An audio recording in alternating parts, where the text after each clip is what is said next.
The only thing you should be thinking about is if everything was perfect. Like as if I was a genie from the future and can grant your actual wish, you have to try to make that actually happen. Meaning, if you've said to your own self that I want to be an actress or I want to be a doctor, whatever that is, that's what 22 to 30 is about. It's all high risk. Have some questions? Well, so as I said, I got into it because I was finally diagnosed with anxiety and depression about 8 years ago. Okay.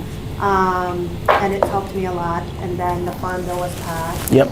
And then you start seeing CBD everywhere. Yeah, of course. And I've always been a long time cannabis enthusiast. So I always knew I wanted to work with the plant. Yep.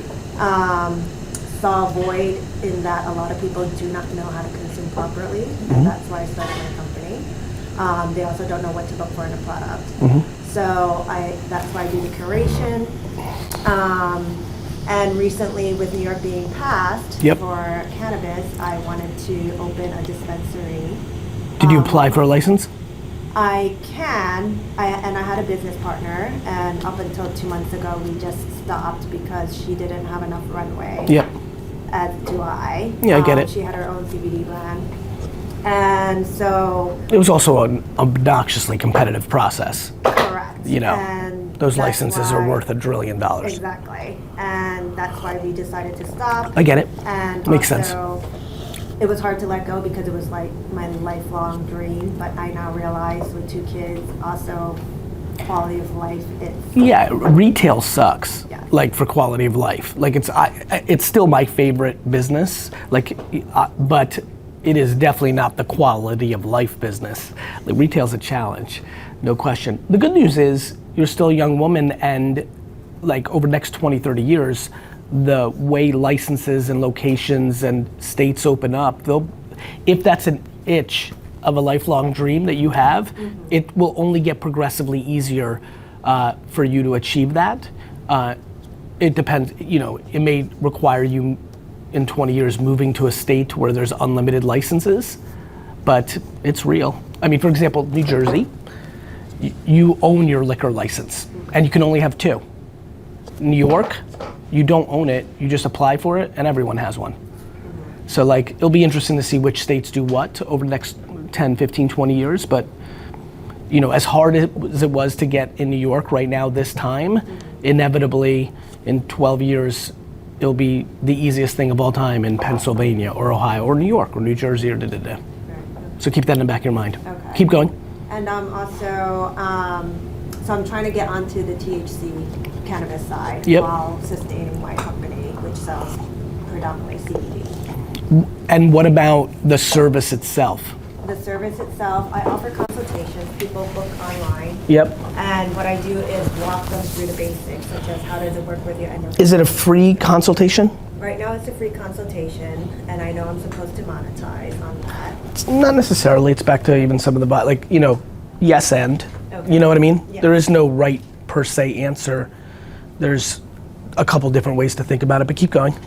So so the model is free, and then you're hoping to, in essence, sell product to make up the margin. That has a lot of friction in it. That's like a high propensity of like drop off of like the, you know, A, getting them even into the funnel, B, now you're giving them the content, and then C, you need to require them to buy, and just making the margin on such, you know, that makes a lot of sense to me of like the challenge in that. Yes, so. And that's where you're at, I assume. Yes, that's where I'm at. Also, I didn't want to monetize because it's hard enough to have people understand they actually need to be educated on it. Right, you didn't want to create friction of cost. Right, so that's where I am at now, and just trying to see where I can fit in within the cannabis industry. Have you thought about, and so how are you producing content, if at all? Just on Instagram, and being very careful, using certain words. And not And how has that been going? So recently I did a reel, and then that was good, so I have to do more reels. Probably have to get on TikTok too. I think my problem is because I'm wearing all the hats. I'm a solopreneur. Yep. Trying to get content while doing everything else on top of kids is a little challenging. No question. What about the volume of consultations that you're doing? What does it look like? It depends how much I network with mom groups, women's groups. So give me a sense. The last 3 months, this is how many you've been doing per day or week or month? Probably twice a week. Okay. Yeah, and I have repeat customers or hopefully SEO, which is recently been very bad. It was working for you a little bit and now not as much because Google's always changing? Is that what you're saying? Well, that and also the person helping me with SEO, they had COVID there, so kind of their company kind of Disappeared. yeah. Was it working? I would say about last year, and ever since then we've been having trouble since then. So it's been about it. How long was there a period where you would consider it working and what was the dynamics of that? Meaning, how long was it working and how much traffic were you generating or leads were you generating based on SEO from your opinion? And it's okay if you don't know the exact detail, I'm just trying to calibrate. It was probably last year for about 4 months, 6,000 a month, and then it dropped off end of November. Did you feel the impact of that 6,000 Yes. visitors a month? You were getting leads from it? Yes. And where are you at with Facebook groups, mom groups? More Instagram, not often in Facebook. And what about the concept of building your personal brand through employment or sponsorship of a brand? Are you open to that or no? I am open to it. I just didn't want to seem I was pushing one brand because I have about 15 different brands. And I feel that they all have a reason to be there when I do my curation. That makes sense. Products for women's health issues. Makes sense. Products for anxiety. Based on the numbers I'm hearing, it's when is it not viable? What do you mean? 'Cause at this point, it's still small. Yes. And like, when can you not afford to like do it? Oh, okay. Probably. A week ago? Yeah. You know, that's why I'm going to the brand side. Let me recap now that I've asked some questions.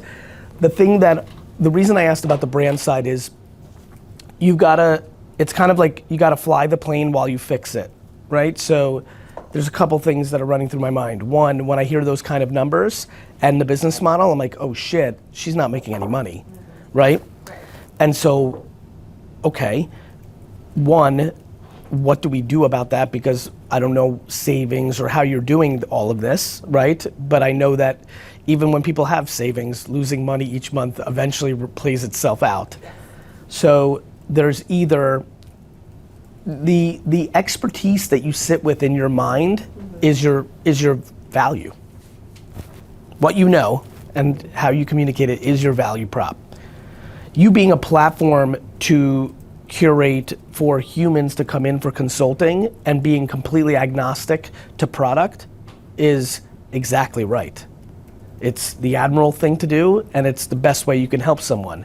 The biggest issue with medicine in America is it's a business and people aren't doing that. So I love that. That's the best.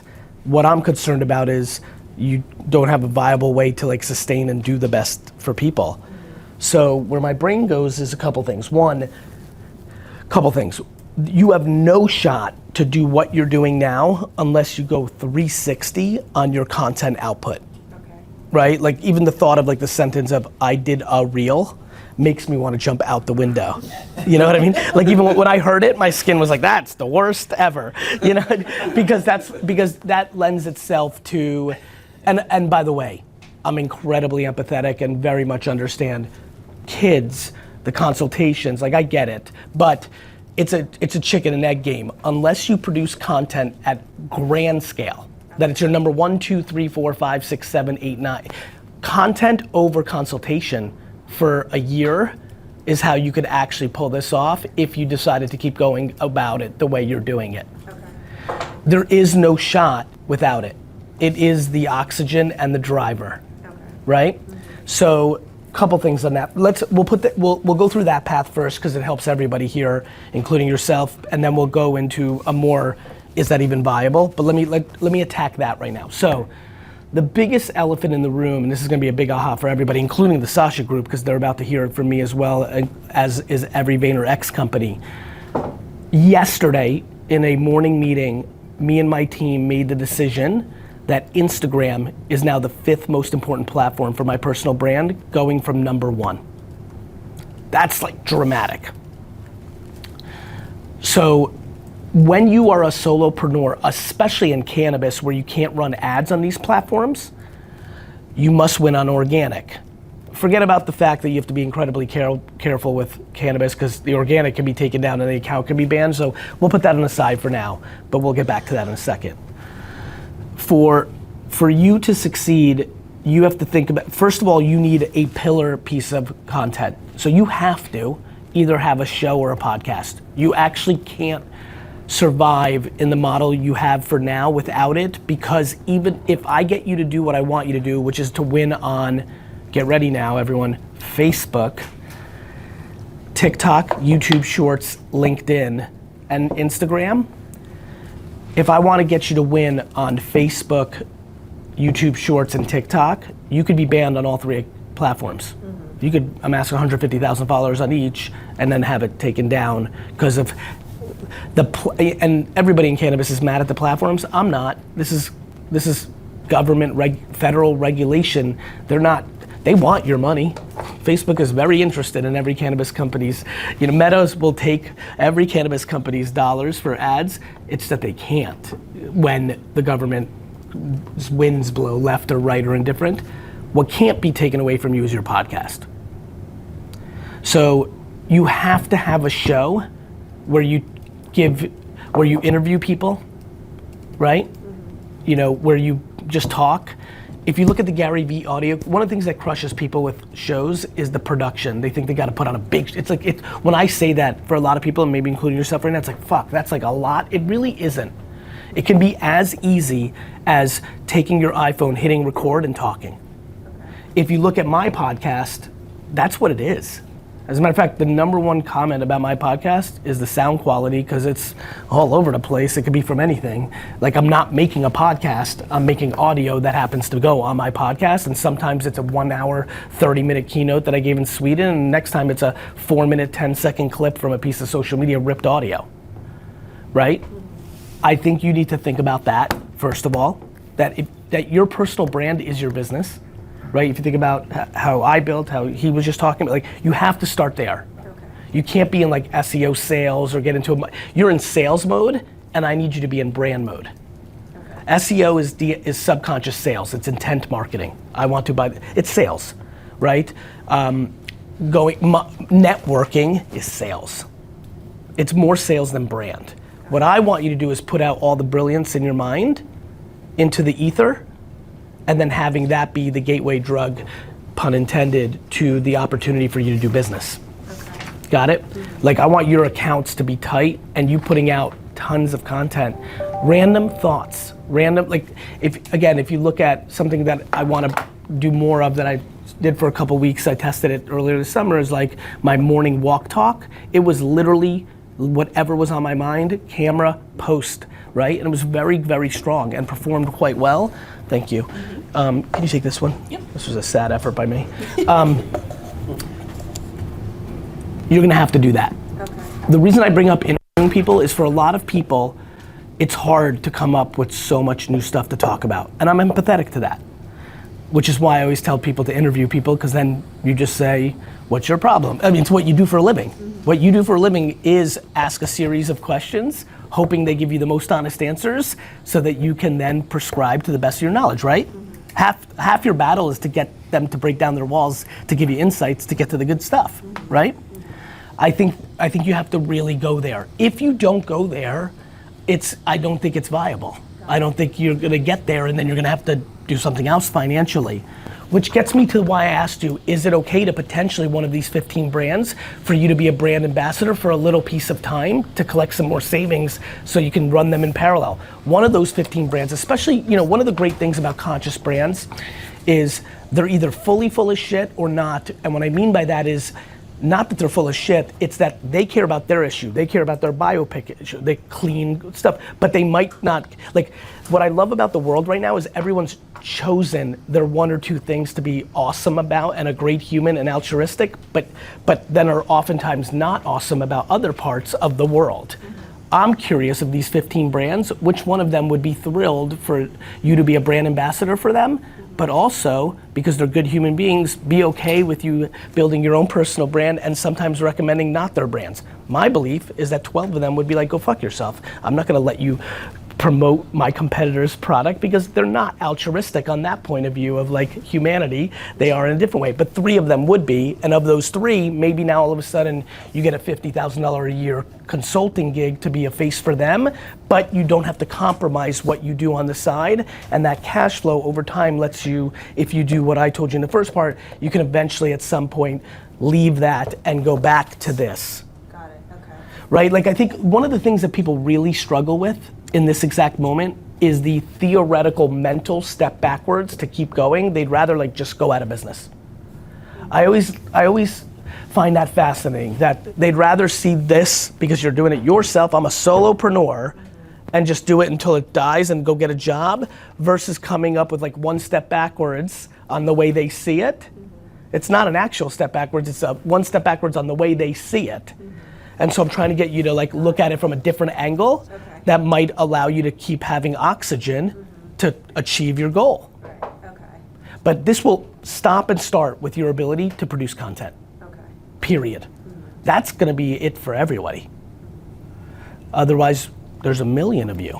Right. Like when I go to Hall of Flowers in LA, I met 37 of you in 2 seconds in the green room. I wanna consult people on what mix of product they should use.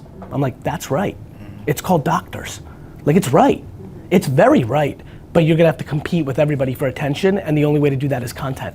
Got it, okay. And, well, so my second thought was, while trying to keep this viable, looking for something on the side that'll help with meeting more people in the cannabis industry. I'm just trying to see where I fit in. Like a job? Yeah. Well, great. I mean, I can help you with that. You should definitely email me. Okay. We'll set that up. I have a lot of relationships in that world. Where do you live? Lower East Side. Would you move? My kids right now. I get it. I'm not saying that lightly, by the way. Would you move? I might have to wait a few years. Yep. So there's so much opportunity in California. And like, I have a 10 and 13 year old. Like, I don't think that was a lightweight question, but it's something I definitely want you to sleep on. Okay. Because we'll set up this email. I will introduce you to 4 or 5 people in the next couple weeks. One of them may lead to an opportunity. It's gonna be highly likely it's gonna be in California. But to your point, New York's exploding. The first person I'm gonna introduce you to is a woman by the name of Joanne Wilson, real champion of women. Her and her husband, Fred Wilson, is one of the most successful VCs in New York history. She got one of the licenses. In California or New York? Oh, New York. Oh, okay. Yeah, she'll be the one that I most hope works out for you, because you don't have to move, and she is the greatest champion of female entrepreneurs and is overly passionate in this space. Okay. So we'll make some intros. All right, thank you. You're welcome. All right, I think we're ready to move on. I love your outfit, Jill. Kim, Hey Gary, nice to meet you. pleasure. How are things? Thank you for allowing me to join this way. And hi guys. Hey Kim. Right now, Gary, you have no idea. Kim right now is like gonna burst out of her seat, and if the word learning-gasm comes out of her mouth, she loves using that. This is like That's awesome. for her right now. It's a real pleasure. I'm wearing the learning-gasm shirt underneath this. So yeah. So good. I'm wondering, what foot view would you say you have of VaynerMedia, and how close do you ever descend to being surface level and working in the business? I think that I am, and it's fun because a lot of people are sitting around me right now who've been with me for a long time. I think what I do is don't play in the middle. So the answer to your question is 1 inch or 100,000 miles. I try to stay out of the middle. I'm very, and my team is constantly always like spooked by some of the details I know on a day-to-day, and then obviously my job as a CEO is to be up in the clouds and watch how it all works and make sure I know where I'm taking it. So to answer your question, 1 inch and a million miles. It's all about, for me, not being in the middle, which is where I find a lot of executives find themselves. And so I also try to think about a mix of what do I like and what am I good at, right? So that has a lot to do with where I find myself. I find myself in places that are either I like it and like, what the fuck are we all doing here? I don't think maximizing money is why I'm an entrepreneur. It's maximizing happiness. And so if I like it, it's kind of like speaking. Speaking is something that I really shouldn't be doing at this point in my life, even though the speaking fee I get is one of the biggest in the world.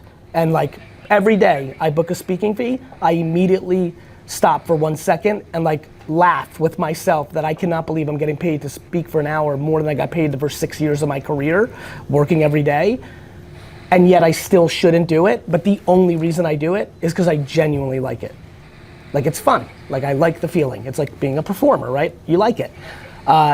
Same as the way I think about being a CEO. I go into things that I like or things that I'm disproportionately better at than the majority of the people in my company. And so that's how I find myself in different places. I'm not overly worried about micromanaging or being, what I never want to be is in an ivory tower that's tone deaf. One of the things, here's another interesting insight. The reason GaryVee, the brand, really actually exists is if you look at the history of my content, when I stopped doing the wine thing in 2011, there's really not a lot of content in 2012 and 13 and even 14 because I was building VaynerMedia. I was back to what I really am and always am, which is an operator and an entrepreneur.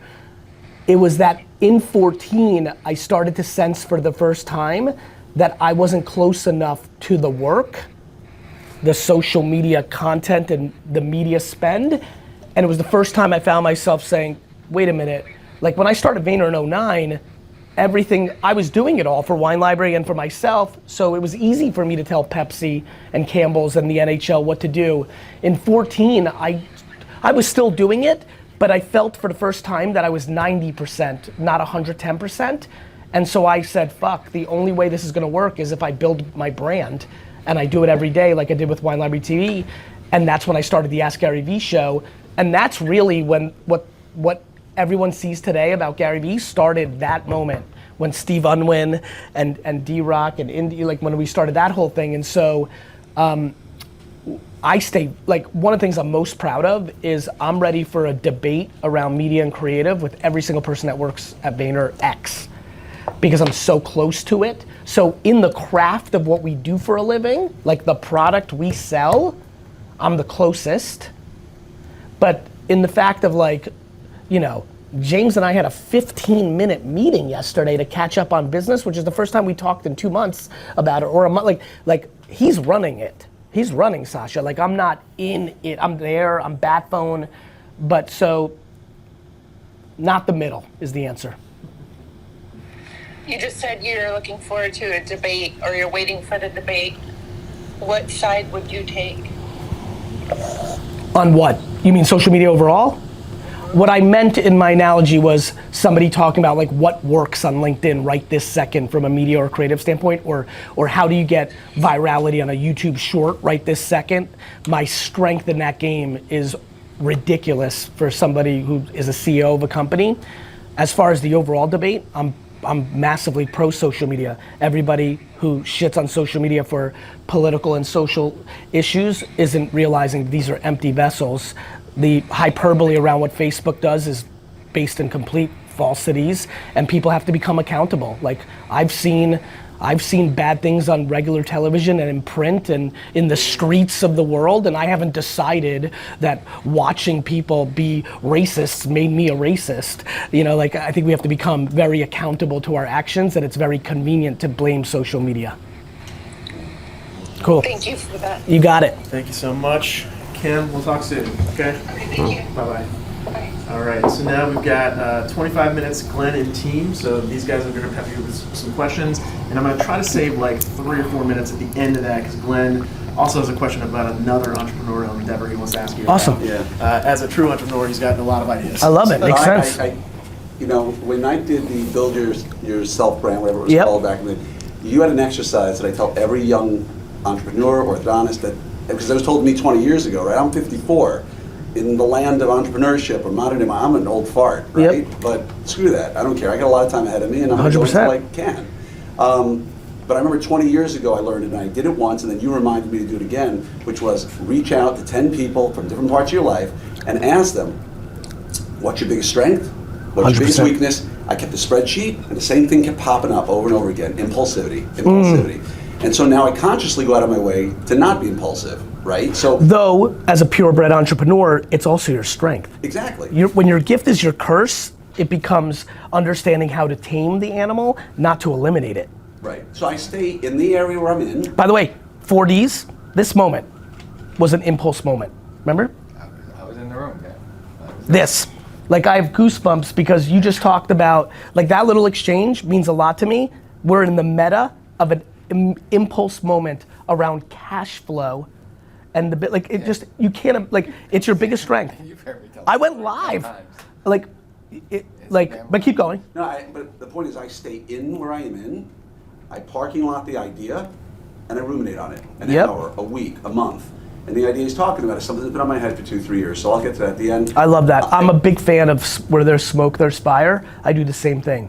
But don't become so ideological about that you're not willing to occasionally go from impulse to action, because that's what this was. They will tell you never worry about that. They will tell you, slow down the impulse. Yeah. And of course at the end, just like 2 minutes, you remember I brought my daughter in when she was graduating high school? She didn't listen to our advice. Of course. We're on the podcast. She ended up going to Arizona, graduated magna cum laude, communications, and now she's living here in New York, working at Ribbon as an paid intern. It's awesome. And her life is about, she's leaving her every now and then for interviews for her next job. Makes And sense. So I wanted to give her 2-3 minutes at the end Awesome. just to ask a question, because Happy. I sat at dinner with her. My cousin started a company called Eden, just got some really good funding. He lives here, and they're talking back and forth about stuff I've never even heard of, about programs, apps, software. It's awesome. And so I figured you're going to be more plugged in, way more plugged in than I'll ever be. Awesome. So I wanted to give you just a couple of minutes at the end. Hope so. Let's do so it. I've got one big problem Yep. nobody can solve. Okay. I figured I'd throw it your way. Yes. But I'm going to ask you just a couple of smaller questions really fast. You got it. Short form content, Joe was throwing out to me. I have my podcast I've done for 4.5 years. I do my 5 Minute Friday I've done. I did my blog. I mean, I'm just throwing out tons of content. But Joe told me about 2 weeks ago, short form, vertical, 60 seconds or less, YouTube, 2, 3, 4 times a day I started throwing it out. My question for you is, across YouTube, it's not YouTube, across my podcast, it's video with audio. My video's posted on YouTube, my audio's thrown up on In full form. in full form. Yep. Well, full form, but like the quick get. So both, the whole thing, and then There'll be post-production. pieces thrown out as Yep. well. So I've got the video and I've got the audio. The video's on YouTube, the audio's hosted on Buzzsprout, which then goes out to All the platforms. sources. Yep. I get a sense like the video isn't getting me the traction that the audio did. Okay. Like audio only. So when I post it, when I throw it out there on IG, LinkedIn, wherever I'm throwing my stuff, would you post the video, which gives you that beautiful Yep. thumbnail, and then here's the audio only version, which is what I've been doing? Or do you just say screw the video side of it, let YouTube search handle that, and I just throw out the audio only version, which was good for me for a while. Remember, I'm in a small pond. So that's question one. Well, there's a lot there. First of all, the first answer is both. You literally post them both. You literally post in big letters, audio only, and then you post the next 6 hours later with the video, and you go, video. Like you So do not the same post, the same post. Okay. You can. because you said 6 hours later. Yeah, So it's- the same. Well, you said, should I put out the audio or should I put out the video? I'm putting them both. I'm putting the video, which gives me the thumbnail, and in that post, here's the audio only version. Yeah, I understand. Okay. Yeah, that's exact. And by the way, you don't need to put the link to the video, because you could just take a screenshot from any moment you liked and then just post the audio link. Got So it. he's saying you can have a hero image that just Correct. plays as the audio plays. Got it. So, and you can have 2 pieces, right? You can That's have the right. video, and then you can have the That's right. hero image. But I think you subconsciously or consciously got to the more important part. Of course it worked more upfront. You were just getting your penetration to your pond. That you were just starting to fish this new pond. You've eaten a lot of fucking fish out of that pond. And because you're thing is so narrow, which is great, because I love narrow depth. Well, there's only so many fish in there, right? So now what ends up happening is you've got to start creating micro strategies. For example,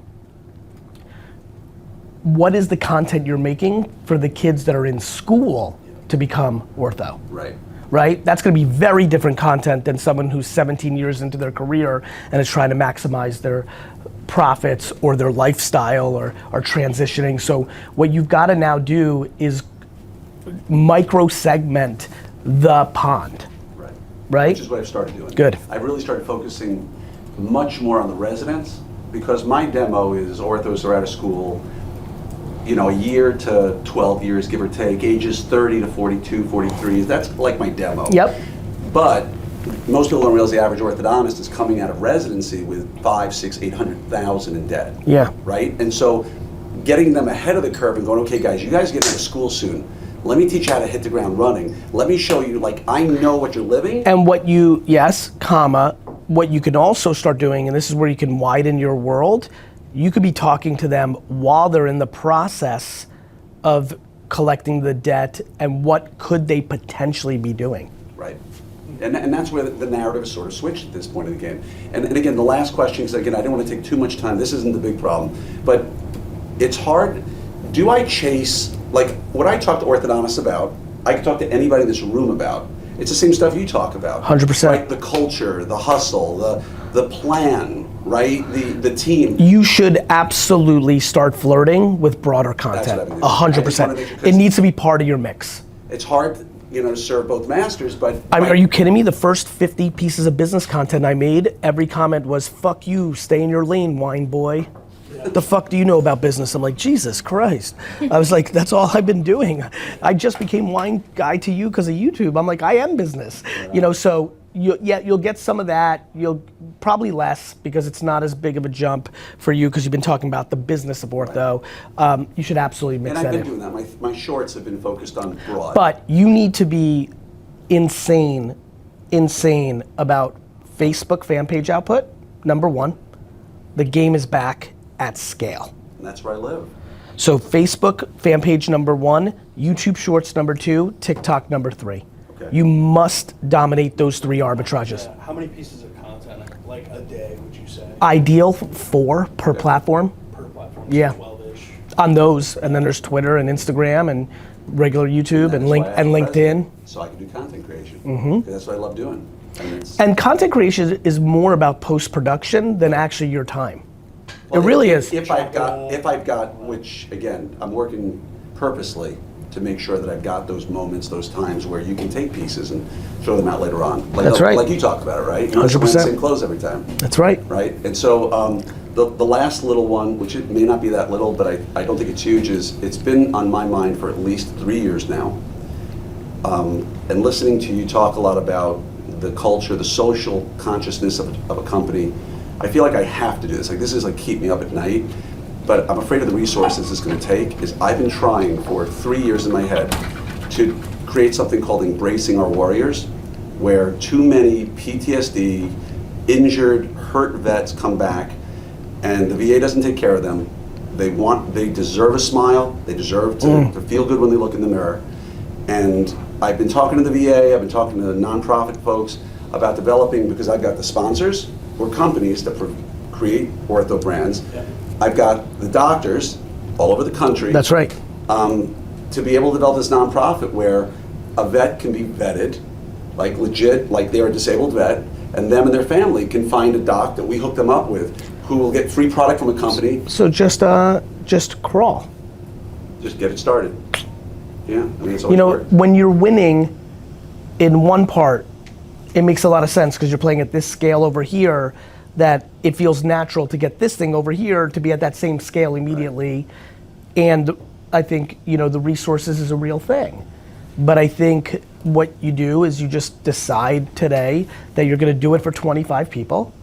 You're gonna alpha test it out with a brand or brands, with a couple of doctors, or when you get the applicants, you'll just bubble gum and tape it one by one. You'll call Ronnie or Sally and be like, this guy's in Minnesota, will you do, like, you just alpha it. I got the contacts, just hey. Yeah, because what you're trying to do rightfully, I get it. You're trying to come from here and push it down. Like, here's the platform, this is what we do, and then you're boiling the ocean, and this is what you get into this moment. Instead, do it behind the scenes as bubble gum and tape, get the taste of it, and then scale it. Right on. Yeah, I can do it from within. It's the biggest reason content doesn't work. I alluded to it when I was talking about a show can just be clicked, but everybody's biggest mistake is they try to make it too big and it's all in their head and they never do anything. It just go this way. Yeah. Just start doing. Best way to do it is when you call 25 of my friends, tell them to post in their communities. Hey, anybody know anybody That's who right. needs? And then I connect them to the sponsors and get it done. You've got a big enough platform that you just say, here's the Google form. You make one Google form, you make one video, you send people, and then you see what state they're in, and then you reach out to the people. Yeah. You are traffic control, because then you're more in control. Great idea. Thanks. You got it. So here's the big problem. one. And I brought this one legitimately to dozens. I work with a guy named Todd Brown, who's a really brilliant guy, helped us a lot with. That's awesome. I don't know if you know Todd or heard of him. I don't. Amazing guy. That's awesome. Offers. That's good. Nobody can solve this. So I've got a group called Orthopreneurs RD. Regional dominant, stupid name, I made it 5 years ago. But nonetheless, it's a group of about 195 dogs. Google and Nike are stupid names. Why are they not? Yeah. Names are just It's a name. proxies. Names are made. So GaryVee with 2 silent E's is a stupid name, on the record. I got 2 silent E's is a bad idea. Men? Well, I think we're going to Jordan. Oh, sorry. It's fine. It's good. No, well, I'll make it work on the back end, don't worry. Go ahead, I'll make it super quick. please. Just moved out here for an internship. I'm 22. Still not quite sure what my end goal is. I get asked, what's your 5-year goal? I want to figure out my Not end by me. goal. Clearly. Yes, by you. I don't give a crap. She's going to 70 more years. I guess my question is, if you were knowing what you know now, what would you say to your 22-year-old self? Because I've been throwing some darts, trying to see which one sticks. But I'd just love to hear from you. What do you think? If I gave you the actual answer, it's so complicated because at 22, the only thing I wanted to do was build my family's business for them. And I was kind of like, the talks I was having were weird, which is like, you're gonna give up the best years of your life for your parents because they did it for you. And like, I had like this altruistic, like noble, like family immigrant vision, and I was psychotic about it. Like literally did not, like actively tell people like everything is best in balance. Like it would have been okay if I went to the Jersey Shore once in my 20s.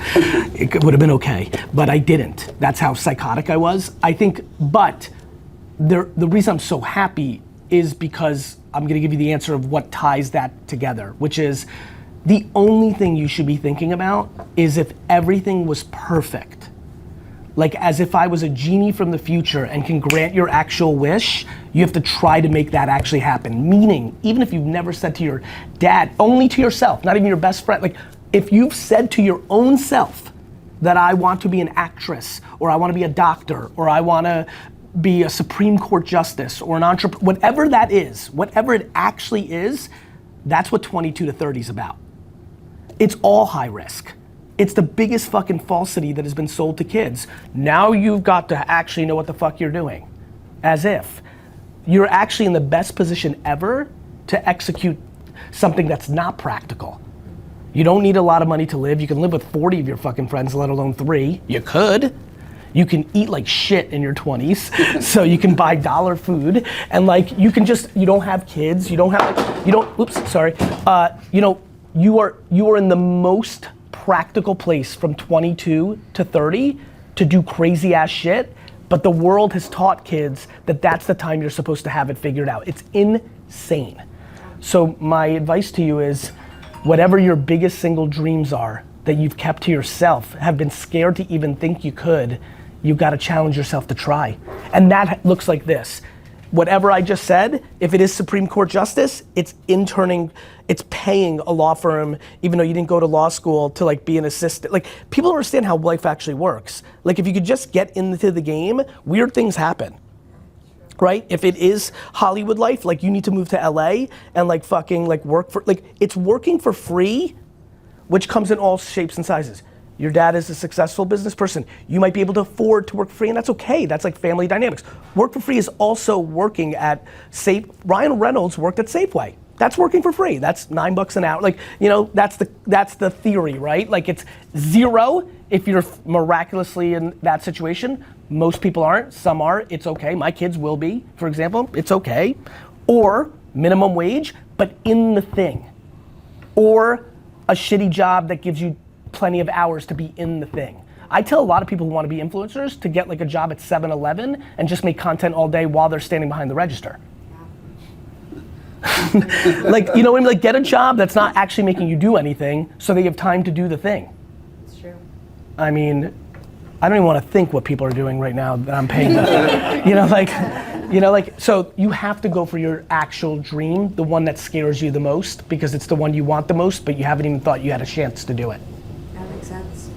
It actually makes sense. This is why I'm so passionate about it. If not now, when? It's true. Very true. But the world really fucked everybody up. Like this concept that you went to college and you thus now know what the fuck you want to do. Who? Of course, ironically, orthodontist, doctor, lawyer. Yes, of course there are a small group of professions that the passion and the school and for everybody else, nobody's doing the fucking thing. What? Exactly.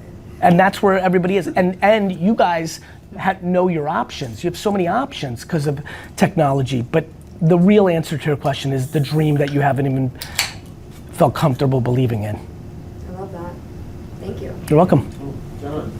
And Julian, why don't you go ahead and introduce yourself? Hey, Julian. You're a little late. Yeah, sorry about that. No worries. But I definitely want to say thank you for taking the time. Happy to do it. Schedule to meet. Happy to do it. This is amazing. It's fun. So my name is Julian, founder CEO of NFT. I've been in crypto since about 2012. Yeah, your homie has been giving me I got that contacts. Yeah. So we help celebrities, influencers, and athletes turn their short form video content into NFTs instantly from their phone. Got it. So the content is the NFT. Yes. And the person that buys that NFT owns the content or does not? And then number two, does it have a utility? So all three, yeah. Go ahead. So they own the content.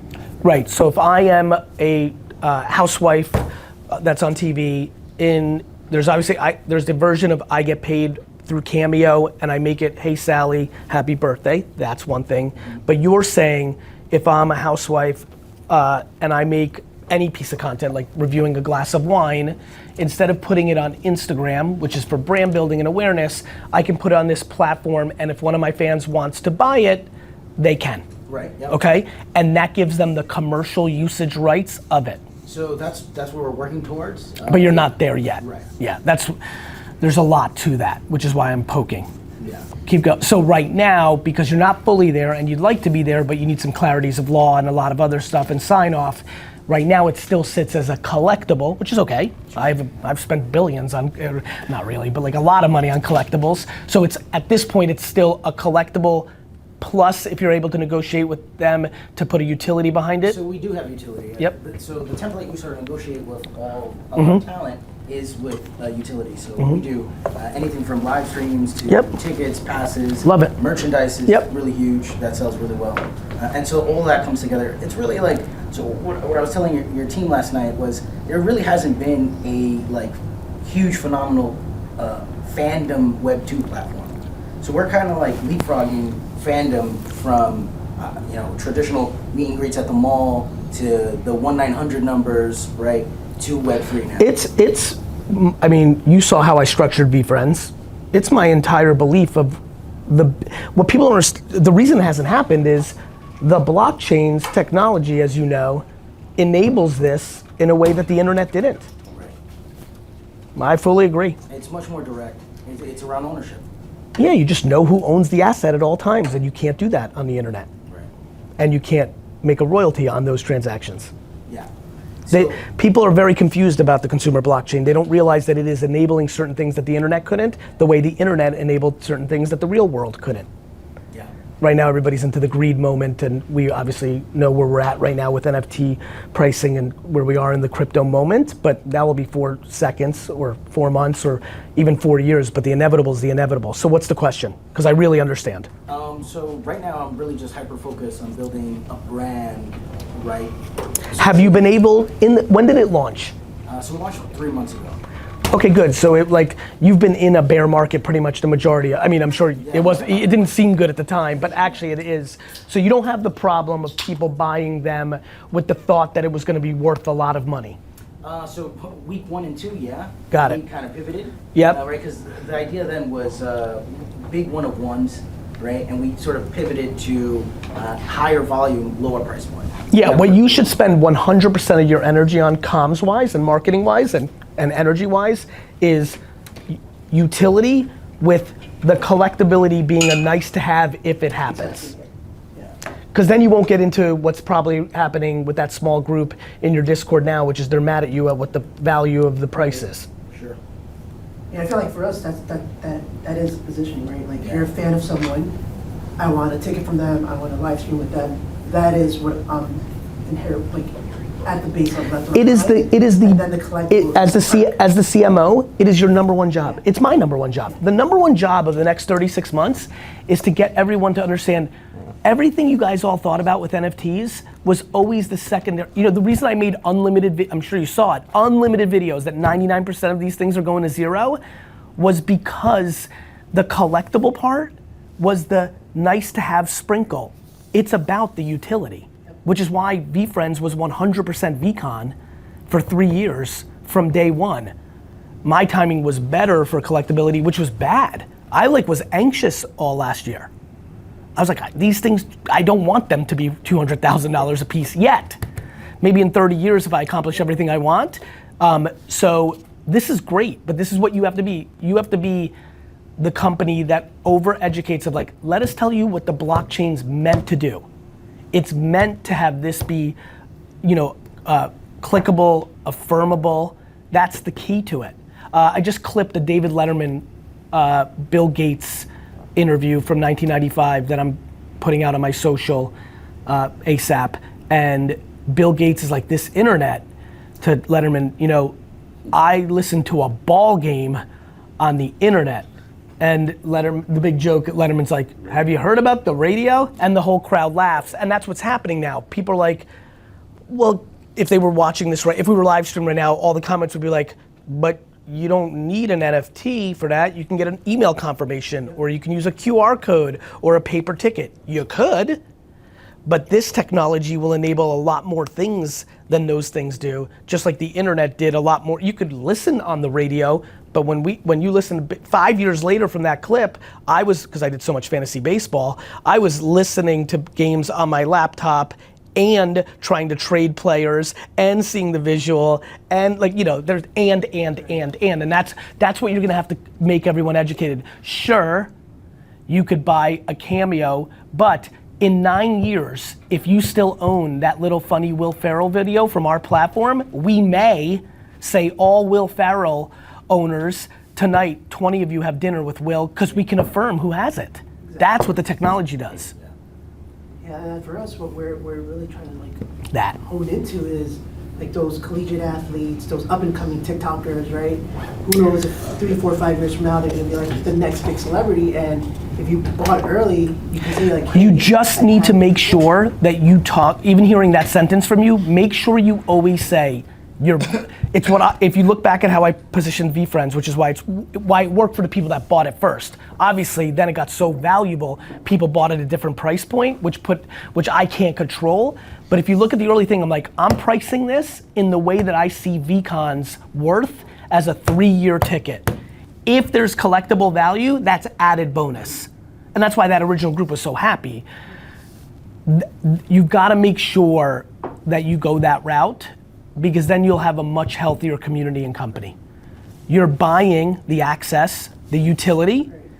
You also have the collectible as added value. And if, God willing, this person goes on to be the most famous actor in the world, maybe there's a collectible value. You've got to do that, otherwise you will get what you've already got it. I haven't looked and I know, because I know the market. And so one of the biggest problems that I sort of think about, I'm not sure if it's a problem, I guess it's just the nature of the industry, but because we deal with a lot of celebrities, right, we work with their talent managers, so there's a significant amount of sort of pay for play. What are you seeing in the sentiment of not brands, but much more the celebrities themselves, wanting to interact with NFTs, being open to Celebrities are transactional. Celebrities' life, the majority of them. This is why a Rock or a Ryan Reynolds, you know, like, or even like what Reese Witherspoon and like Gwyneth Paltrow. If you look, like, there's just a very small group that thinks non-transactional. And by the way, with respect to everyone, usually you have to get to a level of wealth that allows you to not think transactional. What do I think? They're transactional. I love, like, I was having a meeting with a very thoughtful individual who's been very successful, and he was talking about, like, we have to do music festivals where the artists finally get taken care of. I'm like, they did get taken care of.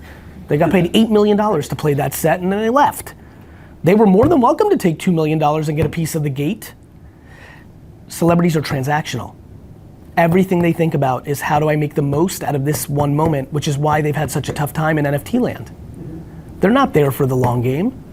It's why I get like a lot of misjudgment because too many people think I'm celebrity. I'm like, I'm not. I'm businessman. I'm building this thing. Like, you know, like I think you're gonna have a massive challenge with anybody who's even got a half a level of fame. They're only thinking about the short-term bag. Yeah. They're not thinking about anything else. That's their business. They rent out their fame at the moment of the fame. I don't blame them. I don't think you're going after Pee Wee Herman. But guess what? 15 years ago, he could have gotten 500. You know what I mean? Like, that's just the game. That's the business they're in. They're in the business of, like, when I'm the most famous, I need to take as much off the table as possible, unless they have an entrepreneurial part, then they can get more thoughtful, let me build a brand. But most of them don't, which is fine and normal. Like, most people aren't entrepreneurs. So that's different than emerging TikTok players, and, you know, and that crew is seeing the world differently. They all think they're entrepreneurs. And a lot of them are willing to negotiate differently. I think what you need to do is not waste your time convincing. What I would do if I was your third partner, I would say, here's our offer. It's sharp as fuck. This is it. And if they start hemming and hawing, we're like, this is the only thing we can do. And we just take who says yes, and instead of wasting our time with UTA or CAA or this celebrity or whomever, trying to spend all that energy of going into these people, let's just take who comes to us, and over time, more people will come to us. That's the biggest mistake the biggest mistake people make when they are doing business with people that make the call is they spend time trying to convince. The number one reason I think I build massive scale is I have zero interest in convincing anyone. I've shut down 3 minutes into a business pitch. I remember we walked out of the house show. I don't want to be rude. You know, it's been weird as I've gotten more popular. I'm even more conscious that I don't want to be rude because I don't want to think anybody that I'm big timing you. I'll sit through the meeting, but my brain shut off 3 minutes in when I'm like, they're out. Because I have nothing in me, and not because I've been sick. Even when I was a kid trying to sell wine, if someone's out, they're out. That energy for me to try to get them in is not interesting. I'd rather take that energy and build leverage with someone else or do the thing that will make them in. Convincing is the worst game in the world, and it's the game the majority of people in business play. And by the way, cool, right? Yeah, man. And if you convince, there's regret. By the way, we do have a third person spot if you... I wish I had time for shit. I'm so, and as you can imagine, I'm actually in a really shitty spot in NFT land. I'm scared to buy anything. I'm in such a place in NFT land where people like see me buy one piece and they're like, Gary, you have to drive this project, make me money. I'm like, fuck you.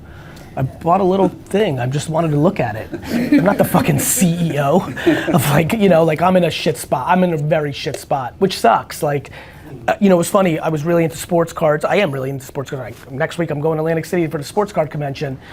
But, you know, people started like making up shit about me. Like, he bought all these, like, and I was like, this sucks, which is why the NFT thing was like amazing. I'm like, oh my God, I could do my collectible thing and it's all transparent. Everybody will see that I don't pump and dump, that I buy and I hold, right? Yeah. And that's been great. That has worked for me. They can see everything I've done. That's been huge. But then a different bad thing happened, you know? Like, now it's like, if I buy anything, I'm like responsible, which is like insane because everyone's in greed mode, which is what you're feeling with the people. Like, they didn't buy it because they believe in you, or that they bought it because they thought they were gonna buy it and flip it. you need to make sure that you take all that math out of your mouth, excuse me. Just make it about, this is about the utility with the potential. It's utility with a hint of collectability. So I guess just two more things. So we definitely are trying to engage the creator economy. Yeah. Right. So 80% we anticipate are going to be creators. Yeah. Gen Z. Yep. And then 20% sort of the Yeah, celebrities. makes sense. Influencers. Hire somebody at like, back to, ironically, one of the biggest dreams of a lot of 18 to 22 year olds is to play in creator land. Like, you know, you're just living this, so you know this to be true. Almost all of them, from 15 to 22, either want to be the celebrity on social or be in it. Manager, supporter, PR. So your ability to hire at minimum wage of like really talented 18 to 25 year olds, because their job is gonna be to DM creators on TikTok and get, like, that's like, I would scale the fuck out of that. And by the way, in America, it's minimum wages. Like, I'm looking a lot at LATAM. Like, back to the way I want to give, I had another big breakthrough on this theory of like, I don't want to give to, not that I don't want to give to the American Heart Association, but I want to give to, you know, a friend of mine, you know, that has a problem. Similar to how I'm thinking a lot about scaling low cost, scalable jobs. I'd love to, you know, in America, like, I believe getting a job at Vayner in entry social is like the greatest gift of all time, because if they sit here for 2 or 3 years, they're gonna leverage that for the rest of their career. If we're a penny below market, I'm getting murdered in the press for being like, you're a fucking savage trying to hurt kid. Like, you know, it's very, very, and I'm so socially liberal, so I'm empathetic to it, but it's very hard. And New York laws and LA laws are impossible. Like, it's getting really actually hard, right? So then I'm like, wait a minute, I can pay people in Argentina half, but they'll be rich, like rich in Argentina. And so like, why do I have a bigger emotion to somebody here than, and so like, I'm trying to figure out ways. So back to the point, you could be a good person. It might just not happen to somebody in America. It might happen to somebody in Colombia or somewhere else, and get people that could do this at scale. I mean, you're literally asking people to do robotic work. It's the modern day entry level manufacturer. Yeah, that's exactly right. It's the modern day, like a lot, you know, we now demonize what happened in the 40s and 50s, but it's how a lot of people bought their homes, right? Like, they didn't have any other skill, and they're like, I can do this task. What's crazy is the kids actually can do a ton of things. They just want to do it for a year or two because it's their favorite thing. They want to DM the people they think are hot or funny or cool, or they get a thrill from it. And all of us would have too. Like, if I think back and be like, at 22, I could have worked at the NFL and reached out to football players, I'm like, no, fuck it, I'll pay you. You know, like, you know, so I think that's how you build that. You have to build scale on it, so you have to do that. Because most of them are gonna say no, so you need to DM 1 billion people. So Q1 of next year, we're planning on doing, so we're calling it Creator East. Right? We just want to appeal to YouTubers, TikTokers, people in the creator economy here in the East Coast. That's cool. What do you think about like a physical? I love it. I love physical. I just think that DMing at scale is gonna do more of what you're trying to achieve with the, DMing at scale will give you the width, Creator East will give you the depth. Like, even right now, like on our Instagram, like, you know, it doesn't happen like crazy amounts, but we do get DMs. Like, if no one's like actually replying to them or looking at this frequently enough, there's missed opportunity there. So like, You need, your point, yeah. every company needs to realize they have to build a triangle, and most don't fast enough. Meaning, a triangle organization has a lot more people at the entry level fee to create scale. When you start a company, it's usually like founders, like it's like 2, 3, 4 serious people up here, and like 1 junior person. It needs to be the reverse. It's almost like you need like 4 junior people for every like senior person. And like, what a lot of entrepreneurs make a mistake on, they start with you 2, and the 3rd person you hire is also 150K, like a dog. She or he is awesome. What you needed to do was hire 4 30s. Because shit needs to get done.